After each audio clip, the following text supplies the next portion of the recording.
Welcome in to really, I guess this you could say the first actual episode. The first real in-person episode of a whole new ball game. Everybody's here, even Bear's here. We got him on the couch. That's right. He's fired up. Alex is fired up. I'm fired up. Welcome into a brand new episode, ladies and gentlemen. Look at us. Same microphone. We didn't need to share a Zoom link. This is wonderful. You know, if anyone listening that's a fan of the podcast, the last 3 months we've been doing it, this is actually the first time we've ever actually met in person. First time we've met. So it's the power of phone numbers and Zoom. That's right. So we were able to talk with Dave O'Brien, who is the voice of the Boston Red Sox. So we talked with Dave, and he gave some great insight of just what life in the broadcast booth in 2020 and what 2021 will look like, as well as what he gave some great insight of what the 2021 Red Sox season might look like. Yeah, it was definitely an interesting interview. I didn't know Dave going into this interview, but I'm glad that we did it because I had a good time. He was a good speaker. You know, he knew what he was talking about. And like you said, he gave us some good insight as to what kind of goes on behind the scenes. Well, you know, before we get into the interview, this is what everybody is here to see. Alex, stand up. Oh. Yeah. Okay, let's go behind the couch. Yeah. This is it. This is what the people wanted. This is the camera angle that we decided, you know? This is it. This is 5'4" and 6'4" right here. A foot difference, ladies and gentlemen. And this is just a big moment. This is a big moment in the show right here. I think I'm going to clip this, and this is going to be this is going to have to be our new profile pic because, look at this right here. We have the two beaming lights coming down on us. Yeah. And we have the official height difference between us. You could see it on paper or whatever, you know, when we put it on social media. But now, this is it. This is the live angle, ladies and gentlemen. This is it. And this is about as exciting as it gets right here for me. Just unreal. Just unreal. How do you feel, Alex? How do you feel down there? I feel good. Weather's the same. And, look, I think you won. And I think, honestly, the comparison between Altuve and Judge is pretty accurate. Yep. So hopefully this becomes the meme out of this episode, us just standing here like this. Yeah. But without further ado, ladies and gentlemen, welcome to the show, voice of the Boston Red Sox, Dave O'Brien. Joining us on today's episode, Dave O'Brien. He's a TV voice of the Boston Red Sox. Dave, thanks for coming on the podcast today. How are we doing?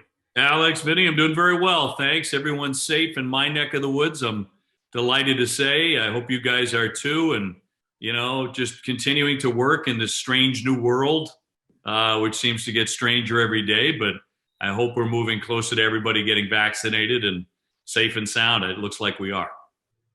So as we're arriving in spring training, finally, it feels like some things are getting back to normal. What will your role be during spring training? Well, I'll be doing quite a few games, but they're all going to be broadcast from our studios in Watertown, Mass. And I'll be working most of those with Jerry Remy, a couple with Dennis Eckersley, but those are my regular partners during the season for the Red Sox. But will not step foot in spring training for the first time in 30 years. Will not be down there for a game or a workout or anything. And that's going to be really strange. How weird is it being home at this time of year? Because it just feels like everyone that's a part of baseball and that baseball family, being home around this time, it just feels different. What's it like for you? Yeah, that's what Mrs. O'Brien keeps telling me. Like, yeah, what are you doing here? Aren't you supposed to be packed and gone by now and getting a sunburn in Fort Myers? It's very odd because around the first of the year, every year, once you've been in baseball for a while, and for me, it's 30 years. Your DNA, your something in your makeup says you got to go south. It's time to get going and watching baseball. And I was just thinking today, you know, what I'll probably miss more than anything else is, you know, just standing behind the batting cage and watching live batting practice for the first time. And that's always a thrill because you're looking at hitters who haven't seen a 95-mile-an-hour fastball in a while. So that's pretty cool to watch, and I'll miss that a great deal. So When you're doing these broadcasts, I imagine, during the downtime in a game, you have something to talk about based off of what you've seen at spring training, just walking around or whatever. So what do you plan on talking about this year Yeah. when the game kind of comes to a halt?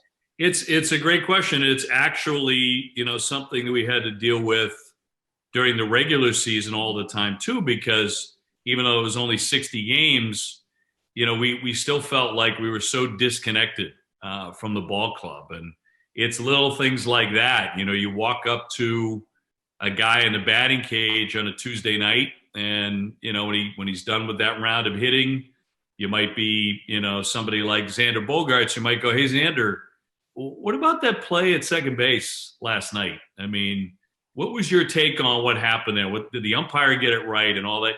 Those little conversations, a lot of the great anecdotes that you can have over the course of a season spring out of stuff like that. And that's missing. And your conversation with the third base coach, or the right fielder about something that happened the night before, or the pitcher he's facing that night. That's all missing as part of the background work you get a chance to do. No question. So I'm intrigued just by hearing what you said, because play-by-play is not easy when you're live at the stadium or ballpark. But play-by-play in a studio, what sort of learning curve did you have when you were sitting with Remy or calling the Red Sox game from a studio, not in person at all? Yeah, it does take getting used to. You would think it's second nature. It's a broadcast. You put the headphones on. There's the game, and you rock and roll. It's not like that, because where you look is not determined by yourself and years of practice of, this is where I look for this. For example, if there's a long fly ball down the right field line at a place where it can be difficult under normal circumstances, Fenway Park, to judge where it's going because it's a quirky ballpark. It's up to the director and what he decides to put on the screen, because we're calling the game off TV. Two big monitors in front of us, and they're giant and they're high def and all that stuff. But look, if he doesn't get to the shot right away, or he decides to shoot something else when this is where my eyes would normally go on a play, I'm out to lunch. I don't have all the information that I would normally have. So that takes getting used to, what to expect then from someone else who is not your own eyes and your own ears, and retraining yourself for that. So one thing that I've always heard, and I could have done research on this, that a TV broadcast is normally on like a 3 to 5 second delay. But when you guys are calling it, obviously you can't be on a delay.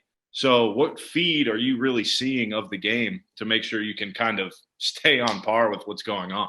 Yeah, we're seeing a normal feed. I mean, what you're talking about is usually a satellite bounce. Mm-hmm. By the time you might get it at home or at the bar, wherever you're watching the game, but we don't experience that at all, under any circumstances. So, what we're seeing up on the monitor is happening as it's happening, and that's how we're calling it, and in real time. So that makes it easier, but it's a very strange experience. It's a very strange experience not to be, and we've all talked about this, where there are no fans in the stands. Mm-hmm. There's nobody there. There's nobody to react to that great catch where the right fielder sprawls out, makes a phenomenal play, or the 3-run homer in the 8th inning that turns the game around. You hear the piped in crowd noise, but there's no reaction. There's nothing authentic or spontaneous about it. And I would bet more than anything, most guys would tell you who do this for a living, that's what they miss, the sound of the crowd. Mm-hmm. As I think it was Vince Scully who said, it's the bed that we lie on as play-by-play and broadcasters, because it has to be there, and when it's not, it's a huge void. So when you talk about the authenticity and the feel of the crowd and everything, you have at least 4 unreal famous calls. So we're looking at McGuire's 59th, Bonds' 755th, the 756th, and then the David Ortiz homer, where I believe Torrey Hunter went over the fence, right? Yeah, he did. Yeah. So when moments like that happen, what do you like? Are you even thinking about how crazy of moments they are? Or are you just locked in and you're just calling it as you see it? Yeah, it's an interesting question because, like with Bonds, we knew those moments were coming. That's why we were there. Yeah. And those were strange because, it was different for Barry Bonds than it was for Henry Aaron, breaking the all-time record in so many ways. And in Bonds' case, America was not rooting for him. Mm-hmm. And Hank Aaron just passed away. God bless him. I got a chance to introduce him a couple of times, and I know how he was affected by racism and the approach to a black man breaking Babe Ruth's record. There was such a backstory to that. But in Bond's case, I think that the backlash was because everyone was convinced he was a steroid user and it was not an authentic breaking of a record. So it wasn't celebrated for, as it would have been had he done it clean for many, many weeks leading up to it. And I thought my call had to reflect that. It didn't have the same, now if you listen to John Miller's call doing Giants radio or TV, I can't remember which John was on, but that was a real celebration of the moment because within the city of San Francisco, people were excited. Mm-hmm. But every place else, they could have cared less, to be honest with you. Now, the David Ortiz call that you mentioned was done on radio and for the Red Sox, and that that was just one of those stunning moments where a guy hits a grand slam to tie a huge playoff game. Torrey Hunter almost kills himself going over the wall. It was one of those once in a life for a broadcaster. I think one of those kind of once in a lifetime moments that it just happens. And my hope was that the way I called that moment, it reflected it tonally. What a stunner it was, and what an incredible achievement by David Ortiz for a Red Sox audience. So what I think is so difficult, I don't think too many people mention this, Dave. You can correct me if I'm wrong with that statement, but like, let's say it's the David Ortiz, Torrey Hunter moment right now in front of no fans. Yes, there's going to be some knowledge of that is a turning point moment. But if there's no fans, it might just be a walk-off home run. You know what I mean? So how do you determine with no live fans instead of just the pipe crowd noise what the level of a moment truly means in a game? Well, this day and age, doing games like this, Alex, you're exactly right. It's a totally different ball game, and I think we would all be terribly self-conscious if we tried to fabricate something that wasn't there. And you can't make up for the fans not being there. So if a moment like that occurred under these circumstances, doing the game in the studio, there's no question I'd still be caught up in the moment as a play-by-play guy, still very, very excited. But you wouldn't hear the timbre of my voice reaching as it did that night, in 2013 when he hit that home run against Benoit in a packed Fenway Park, where, by the way, I've never heard it louder in my life. And I've been going to that place since I was a little boy. It was pulsating. Just, it was about to come finally apart in pieces right there in downtown Boston. But I think today, if that happened this October and we still had nobody in the ballpark, it would definitely sound different. There's no way around it. The crowd can do that. That can force you to a different level as a play-by-play as well. So you've been doing play-by-play for, quite a while now. When you look at the game of baseball, kind of the state of the game, people, want to say it's boring because there's more home runs, more strikeouts, or people say that's what makes it more exciting. Does that make your job a little bit easier that there is, not necessarily as much going on in terms of the game? No, I think it makes it tougher. I think it's the exact opposite. I think when you've got 3.5 and 4 hour games, we're talking about regular season games in May, and you'd better have a 3-man booth. Yeah. Like the one that we had last year with Dennis Eckersley and Jerry Remy. And you better have guys like that sitting next to you who have such a catalog of knowledge and experience and stories and history in the game, because otherwise it's you're going to bore yourself. I think the game has serious problems with this. There's no reason in the world that games should be taking that long. Regular season games. I mean, I've been around long enough where I remembered a 2-hour, 40-minute game was a long game. Now it's typical, to play an hour or much longer than that. And I don't think people have that kind of time, and they expect a lot more action these days. You have a new generation coming through that certainly is demanding more action. Baseball has to find a way to get away from this massive strikeout. Everyone's gripping and ripping and trying to hit the 3-run homer. If not, everyone strikes out 200 times. And pitchers refusing to deliver the baseball. I think we need a pitch clock. I think we have to take these ideas about speed up rules away from players. I don't believe the players should have a say in that, because most of them that you talk to do not believe the game needs any changes. They don't believe the game. And you have to understand where they're coming from and be sympathetic to it, because in the moment, I mean, if you're standing there facing a great hitter, you're on the mound, the game is going a million miles an hour in your head. But if you're taking 45, 50 seconds to deliver a pitch, for the rest of us, it's not.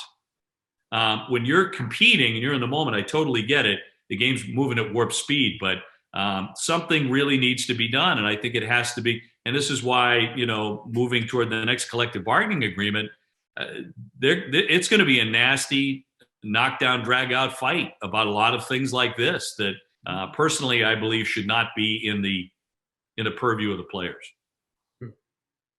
So, Dave, you said it earlier, you've been in baseball for over 30 years now. What season, looking back over that span, did you have the most fun as a broadcaster? For me, it sounds trite, but it's always the last one. I mean, even as difficult as it was for the Red Sox this past season, and as bad as the ball club was and played, we still had a great time in a broadcast booth every night. So I look back on that. I do tend to see things in a positive way, but I mean, I've never had a bad year in the booth in terms of the amount of enjoyment I got out of it, covering the club I was covering. But, there are definitely some special years, and they're usually the year where the teams I covered went to a World Series or won it. 1991 as a young announcer with the Atlanta Braves. Club went to Game 7 of the World Series, ran into a guy named Jack Morris, who was pitching like God, and there was no way he was going to lose that game. That was a classic. It was a classic series, and again, that one stands out. And every year the Red Sox have won a World Series where I've been fortunate enough to call, 07 and 13 and 18. Those were amazing years because, especially like the 13 and the 7 and 13 and 18 teams with the Red Sox, because those were my hometown wins. That the place where I was born and raised, my team, my Red Sox won those rings. So, I mean, nothing gets better than that. So you're not just a baseball man. In the off season, you're very busy. You call other sports. When you look at those other sports that you call, and you can even add baseball into this, which one do you have the most fun calling? It really is whichever one, Vinnie, that I happen to be doing the season. I mean, I really consider myself a die-in-the-wool baseball guy after all of these years and all of these. I've called the World Series 8 times. I've called 9 no-hitters. I feel like there's a lot of my own history, in the game, my own personal history connected to the game. But I love doing college basketball. Love college basketball. It's so much fun when we get a chance to be in arenas. And I've called Big Ten games in Wisconsin, on a Saturday afternoon with 9 feet of snow outside, and they've got Michigan State in, and Izzo's going nuts on the sidelines and about to lose his head. And, that stuff is incredible, that environment. College football, I love. I mean, I've been in the ACC now the last couple of years covering Trevor Lawrence close up to see how magnificent he is, has been unreal. And, I've done other sports too. I've done soccer. I've done college baseball. I've done, it really, whatever I've been lucky enough to do in the booth on that given day is what I'm having the most fun doing. And they always told us, at Syracuse, it's the candy store of broadcasting. That's what sports is, and it absolutely is true. So you said you've called World Series, you've called no hitters. What is more nerve-wracking for you, calling a World Series or calling a potential no-hitter? Boy, sometimes a no-hitter can be difficult because you might get something like a third strike check swing where you've got to wait for the umpire and you're thinking in your head, here's how I'd like to, cap this no-hitter. Here are the words I may choose to use, but, the play on the field always determines what you're going to say in the end. Like, people have asked me, the David Ortiz call that you mentioned here in Boston, why did you do that? How come you came up with that? And I thought to myself, I just wanted to, an exclamation on that guy, David Ortiz, again. David Ortiz did it again because he kept doing, these huge moments. And that's what came out. David Ortiz, David Ortiz, David Ortiz. Not that you plan necessarily to say something, but you might have something in the back of your head. When the Red Sox won the World Series that year, that was the Boston Strong year. That was the year of the Boston Marathon bombing. So I knew that capping the World Series on the final out, which was a strikeout at Fenway, that I wanted to use that term Boston Strong. Outside of that, I didn't have anything written down or anything like that. But it's always fascinating what comes out in those moments and how people react to it. So you're a big sports fan too, obviously, when you're not broadcasting. I asked John Sterling this question. I'm interested to hear what you say. John's a radio guy at heart, and he went with a radio, but would you rather listen to a broadcast or watch and listen to a broadcast? If you're a fan. I usually do one or the other. When I'm in the car, I love being able to hear a good radio broadcast done well. And there are times when, like, the one downside about doing TV is come playoffs, we're not on. The networks take over. But the radio guys, our radio guys, will get to work the entire thing. So they work all the way through the World Series. I will often choose to listen to the radio call because those are our guys. They know our team. Sometimes it's frustrating, and it's nothing against anyone, but sometimes I'll watch a national broadcast of, say, the Red Sox or another team that I've covered, and I'm hearing something. It's a version of the truth. It may not be entirely as I know it to be, and that can be a little frustrating when the network guys get a hold of it. Not that they're not doing a good job. They really do.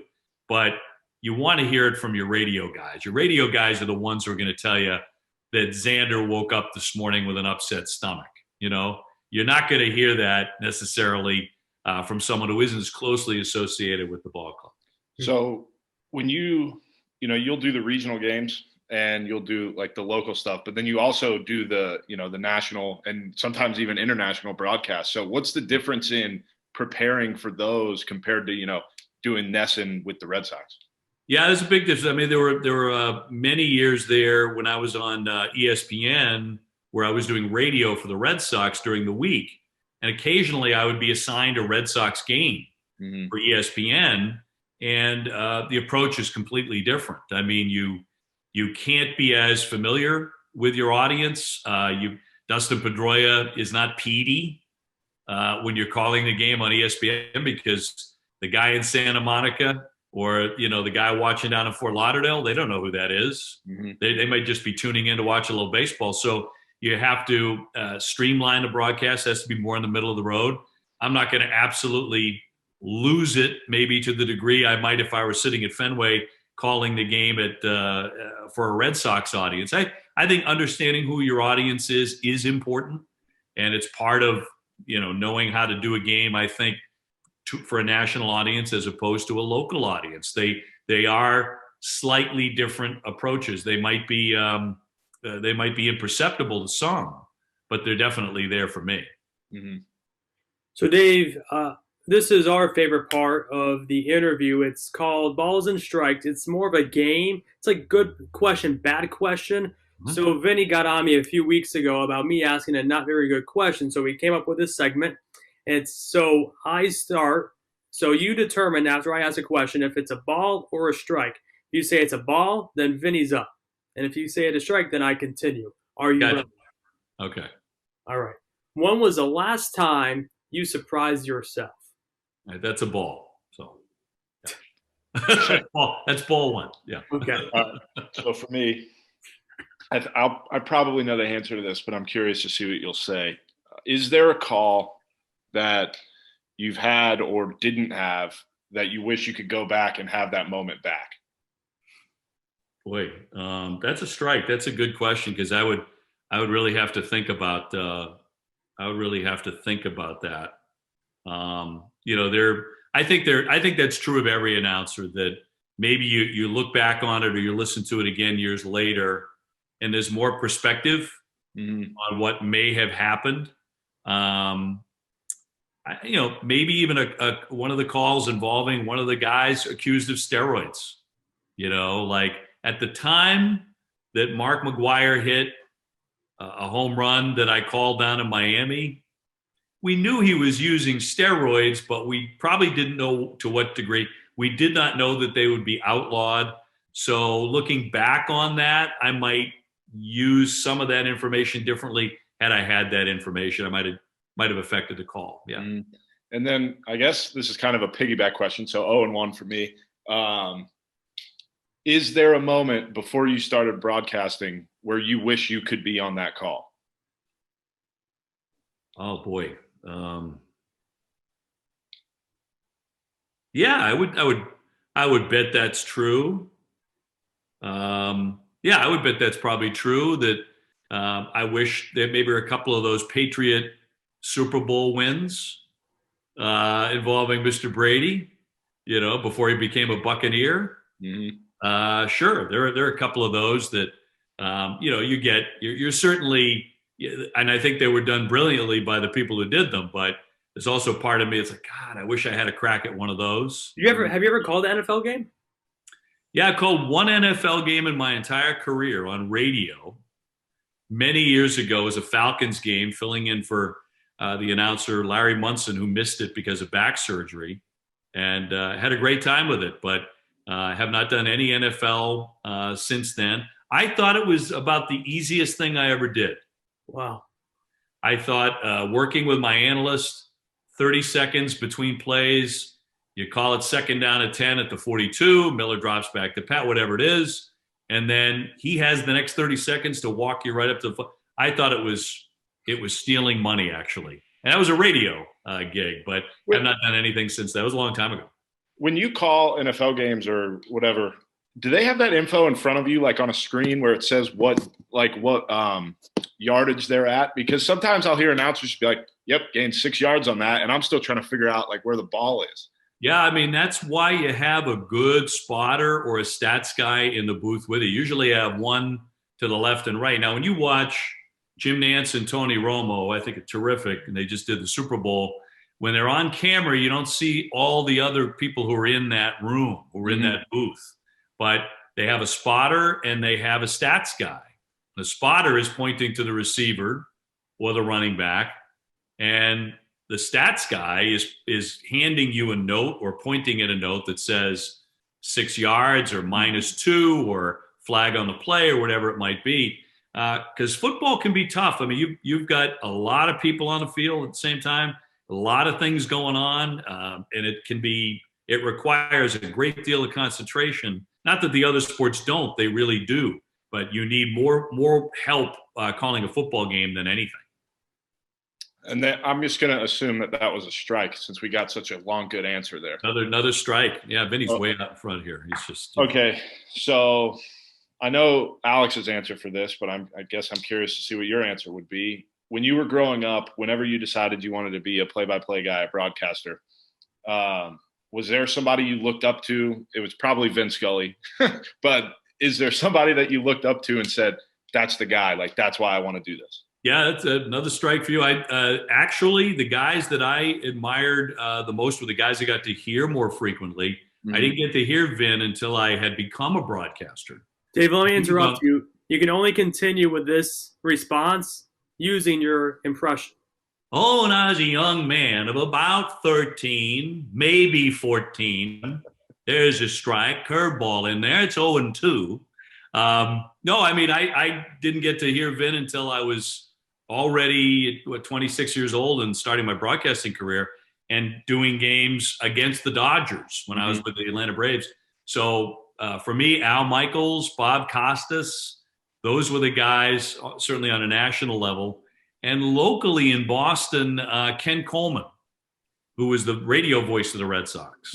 My dad preferred to listen to this. He was a huge Sox fan and lived and died with them, did a lot more dying with them, unfortunately.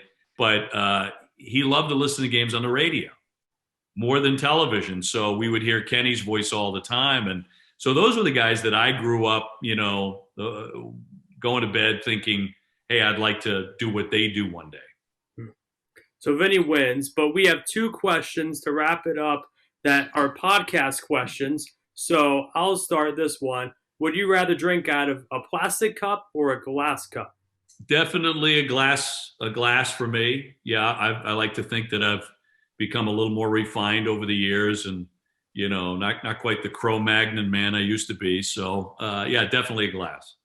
And then, what is the best? Not the most important, not the most valuable, the best position in baseball, in your opinion? You're talking about on the field? Mm-hmm. Well, I don't think any team gets anywhere without a good shortstop. I don't think you get anywhere without a good shortstop. Mm-hmm. And I know that a lot of people are going to say your number one pitcher, your closer, whatever. Your first baseman. But to me, the anchor of your defense, and these days he's usually a star. He's a big time, talent with the bat as well. So for me, it'll always be the shortstop. So Dave, before we wrap it up, I guess the last thing I'll ask you is, what are you feeling with this 2021 Boston Red Sox? They've shifted some things around this offseason. Benintendi going to Kansas City. So what's your kind of outlook for this 2021 season in Boston? Well, I got to be better than last year. I mean, under any circumstance, it's got to be better than last year. I believe this is going to be a better team than people think. Right now, there's not a lot of hoopla or excitement about the Red Sox, and I guess that's to be anticipated. But I got to tell you, I like the late in the game moves, a lot of them anyway, by Chaim Bloom. I mean, Ottavino's a quality guy. He just made a deal today for some catcher depth. I think he may have taken one from the Tampa Bay Rays, like a steal of a deal. I like Renfroe. I like some of the guys that he's put in place. But more important to me, I got to believe there's no way JD Martinez is going to have a repeat of the awful season he had last year. Chris Sale's coming back, let's say June. That's a gigantic lift coming back from Tommy John. Eduardo Rodriguez returning, full health and full ability. That's got to be a boon for the Red Sox. I like at least the idea that this is going to be a better, more competitive team. Yankees are the class of the division. Toronto's going to be really good now. Springer, they've made some nice moves. But Tampa Bay's taking a step back with Snell being traded away. And I think Baltimore is one of those teams you better take advantage of, beat up on them, win some games. I do believe this is a wild card potential team. And that's a huge step forward from a season ago if it happens. So I'm going in with a positive look. I think that it's going to be an improved ball club by a lot. And as Red Sox fans always like to know, 2007, 2013, and 2018, all years the Red Sox won the World Series, and all three teams were completely different. So that's what everyone always likes to know, those Red Sox fans. So well, they really were. I mean, you think of the 07 team, and they were loaded, and they were pole to pole the best team in baseball. 13, nobody thought they were going to make the playoffs. They had a mishmash of guys. Johnny Gomes and Mike Napoli and Shane Victorino. It all came together. It was a beautiful thing to watch. And 18 was a steamroller of a team. Got out of the gate incredibly fast. And what I loved about that team was in October, nobody could hang with them. It wasn't like they were getting pushed to a seventh game by the Houston Astros or the Dodgers. They rolled over everybody. They were just head and shoulders. So really, really fun teams. Look, it's always fun to cover a winning team, but those were fun teams to watch every day because you knew something special, especially that 13 club. By the time they got, well into the season and they were embracing the city of Boston after the marathon bombing like they did, that was pretty special stuff. Mm-hmm. But Dave, we want to say thanks so much for taking the time today to come on this podcast. Alex and Vinnie, thanks, guys. I appreciate it very much. Look forward to seeing you both. Yeah. Bear wouldn't let you on the couch. So Bear kicked me off the couch, but what an interview with Dave O'Brien, the voice of the Boston Red Sox. Vinnie, what did you think? I had a great time. Like I said, I'm just enjoying what's happening right here. We have clearly the king of the couch over there in Bear the dog. Yeah. So I'm just glad he's back up on the couch. We had about a week where he decided he wanted to step in between the couch cushions and it scared him, so he didn't get up here. So I'm glad that he's up here now. And, it's funny that he took your spot. So that's where I'm at. Bear, did you like the interview? He reacted to something, so maybe, Bear, look. A very good look. That's a good dog right there. Yes, good look. So, yeah, I think Bear enjoyed it, and hopefully the people enjoyed it. So, yeah, I think they will. I think the people enjoyed it, and hopefully. And he does basketball games too. Dave O'Brien does with Corey Alexander, Corey Alexander played for the Spurs. He was a first-round draft pick in the NBA out of University of Virginia, and more importantly to me, I played with his son, Corey Alexander, the second. I think he's either the second. Sorry to the Alexander family. Can't remember how many of you there are at this moment. I'll find out right after the interview. I believe his son is Corey Alexander the second, not the third. So I think it's the second. So Corey, my friend, Corey, that I played with at Old Dominion, I believe he's the second. So that's a cool small world moment. I don't know Dave, but all of a sudden I have a mutual friend with him. So that's pretty cool. Yeah. That's a cool, fun fact that I learned in this episode. Yeah, and Dave's great. So hopefully you all enjoyed the episode. Be sure to drop that 5-star review on Apple Podcasts, as well as if you're listening and watching on YouTube, hit that subscribe button, right, Vinny? Hit that subscribe button. Just do it. What's stopping you, I guess, would be my question, because it's free. You just click a button. As far as I know, that's all you do. Is it free? It's free. You just click a button. It's free 99. It's free 99. Just why not, I guess, would be right. My main question is why not? Right. So if anybody has an answer to the why not, let me know. Yeah. Let me know. I'm all in for answers, but if you don't have one, just why not? DMs are open, all it does is help out the show. Mm-hmm. It doesn't do anything negative, I don't believe, by hitting the subscribe. No, it would help. So it just does. Help. It just helps. So Bear's a subscriber. Since day one. Yeah, he's locked in, and this is really his first real appearance on the podcast. So I know he's excited about that. I think he was a little bit nervous all day, kind of thinking about it. So hopefully he gets a little less nervous now. Yeah, he's just happy to be here. So am I. Well, thank you all for listening and watching, and we will all be seeing you very soon. Thanks for watching.